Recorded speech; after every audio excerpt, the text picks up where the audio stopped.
প্ৰথম প্ৰশ্নটো হৈছে 2025 চনৰ জুলাই মাহত আৰম্ভ হোৱা কোন আন্তঃৰাজ্য প্ৰকল্পটোৰ বাবে নাগালেণ্ডৰ ছাত্ৰ সংগঠনে অসমৰ নিৰ্বাসিত লোকৰ ILP বাতিলৰ দাবী জনাইছিল। ইয়াৰে শুদ্ধ অপশ্যনটো হৈছে option B eviction drive in Rengma reserve forest. 2025 চনৰ 29 জুলাইত ৰেংমা সংৰক্ষিত বনাঞ্চলত এক উচ্ছেদ অভিযান চলিছিল য'ত বহু লোক বিতাড়িত হয়। তাৰ বাবে নাগা ষ্টুডেণ্ট ফেডাৰেশ্যনে অসমবাসীৰ ইনাৰ লাইন পাৰ্মিট অৰ্থাৎ ILP বাতিলৰ দাবী জনায়। 2025ৰ আৰম্ভণিতে ঘোষণা কৰা নতুন ৰাষ্ট্ৰীয় উদ্যানখন কোন জিলাত অৱস্থিত যি জুলাই মাহতো আলোচনাৰ বিষয় আছিল। ইয়াৰে শুদ্ধ অপশ্যনটো হৈছে অপশ্যন ডি চিৰাং কোকৰাঝাৰ। এইখন চিৰাং কোকৰাঝাৰত অৱস্থিত। উদ্যানখনৰ নাম হৈছে চিকনা ঝৌলাও নেশ্যনেল পাৰ্ক।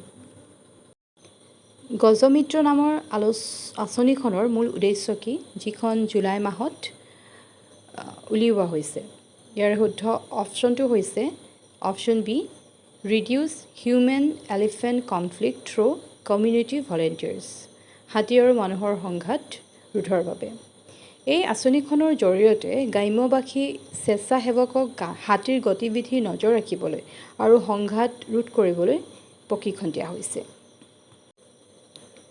2025 চনৰ 7 জুলাইত গুৱাহাটী মহানগৰীৰ এখন জলাশয় পুনৰুদ্ধাৰৰ উদ্দেশ্যে কোনটো পৰিকল্পনা উদ্বোধন কৰা হয়। ইয়াৰ শুদ্ধ উত্তৰটো হৈছে অপশ্যন চি 2 MLD পাইলট চিৱেজ treatment plan at Borsola Beel. 2025 চনৰ জুলাই মাহত অসমৰ দুধ উৎপাদক কৃষকসকলৰ বাবে কোনটো অনুদান আঁচনি আৰম্ভ কৰা হৈছিল। ইয়াৰ শুদ্ধ উত্তৰটো হৈছে option C milk subsidy scheme offering 5 rupees per litre. মুখ্যমন্ত্ৰী হিমন্ত বিশ্ব শৰ্মাদেৱে 2025 চনৰ 20 জুলাই তাৰিখে 20,000 দুধ উৎপাদকক উপকৃত কৰাৰ উদ্দেশ্যেই এই আঁচনিখন আৰম্ভ কৰে। A new fish species Petia dibrugarensis was discovered in the Brahmaputra near Dibrugarh, adding to Assam biodiversity record. ডিব্ৰুগড়ৰ ওচৰত এইবিধ মাছ পোৱা গৈছে আৰু আসাম বায়'ডাইভাৰ্চিটি ৰেকৰ্ডত এড কৰা হৈছে। কাজিৰঙা ৰাষ্ট্ৰীয় উদ্যানখনে 2025 জুলাইত ঘোষণা কৰা অনুসৰি ভাৰতৰ তৃতীয়তম আটাইতকৈ অধিক বাঘৰ ঘনত্ব থকা অঞ্চল হিচাপে স্বীকৃতি লাভ কৰিছে।